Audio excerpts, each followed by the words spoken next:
Hi, this is Kalai. Welcome to our Kalai's Food World. எல்லாரும் எப்படி இருக்கீங்க? இன்னைக்கு நம்ம இந்த வீடியோல என்ன பார்க்க போறோம் அப்படினா மலநெல்லிக்காய் அதாவது பெரிய நெல்லிக்காய் வச்சு ஒரு வெரைட்டி ரைஸ் எப்படி பண்ணலாம்ன்றத பார்க்க போறோம். இது வந்து ரொம்ப சத்துமிக்க ஒரு ஃப்ரூட். வீட்ல எல்லாரும் கண்டிப்பா இத ட்ரை பண்ணுங்க. and நம்மளோட சேனலை சப்ஸ்கிரைப் பண்ணாதவங்க சப்ஸ்கிரைப் பண்ணிட்டு வீடியோவை பாருங்க. and இப்போ இது எப்படி பண்ணலாம்ன்றத வாங்க பார்க்கலாம்.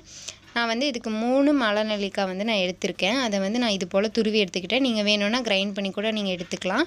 இதுக்கு வந்து ஒரு மீடியம் சைஸ் வெங்காயம், 4 பச்சை மிளகாய், கொஞ்சம் கறிவேப்பிலை எடுத்துர்க்கேன். இதுக்கு வந்து ஒரு கடாயில 2 டீஸ்பூன் அளவுக்கு நான் வந்து எண்ணெய் விட்டுக்கிறேன்.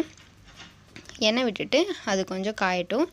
அதுக்கு அப்புறமா வந்து ஒரு 1/4 டீஸ்பூன் அளவுக்கு நான் கடுகு வந்து சேர்த்திக்கிறேன்.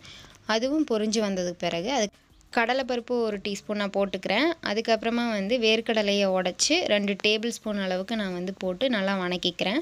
அதுக்கு அப்புறமா வந்துட்டு நம்ம கட் பண்ணி வச்சிருக்கிற ஆனியன், மீடியம் சைஸ் ஆனியன் வந்து நான் அதில் சேர்த்திட்டு அதை வந்து நல்லா வந்து வணங்க விட்டுறேன். இது நல்லா வணங்கினதுக்கு அப்புறமா வந்துட்டு நம்ம பச்சை மிளகாய் 4 எடுத்து வச்சிருக்கோம் இல்லைங்களா, அதை வந்து இந்த வெங்காயத்தை கூட சேர்த்திக்கணும். இதையும் வந்து நீங்கள் நல்லா வணக்கி விட்டுக்கோங்க. இது நல்லா வணங்கினதுக்கு அப்புறமா கறிவேப்பிலை வந்து எடுத்து வச்சிருக்கோம் இல்லைங்களா, அந்த கறிவேப்பிலையும் சேர்த்திட்டு அதையும் வந்து நல்லா வதக்கி விட்டுக்கோங்க. அதுவும் வணங்கினதுக்கு அப்புறமா நான் துருவி வச்சிருக்கிறேன் அந்த மலநெல்லிக்காய் இருக்கு இல்லைங்களா, அதையும் நான் வந்து சேர்த்தி நல்லா வணக்கிக்கிறேன். நீங்கள் வந்து கிரைண்ட் பண்ணி கூட போட்டுக்கலாம், அதுவும் நல்லாயிருக்கும்.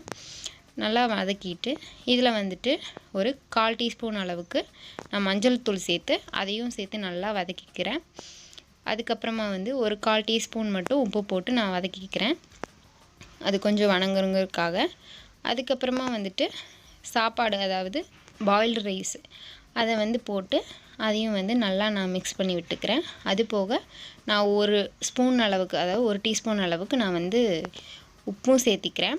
அதுக்கப்புறம் அதை நல்லா வந்து நம்ம நல்லா மிக்ஸ் பண்ணி விட்டுக்கலாம். அவ்வளோதாங்க, நம்மளோட சூப்பரான மலநெல்லிக்காய் ரைஸ் வந்து தயாராகிடுச்சு. வாங்க சாப்பிட்லாம். இந்த வீடியோ பிடிச்சிருந்துச்சுன்னா லைக் பண்ணிக்கோங்க அண்ட் உங்கள் ஃப்ரெண்ட்ஸ்க்கும் ஷேர் பண்ணுங்கள் அண்ட் சப்ஸ்கிரைப் பண்ணிக்கோங்க. தேங்க்ஸ் ஃபார் வாட்சிங். Bye bye.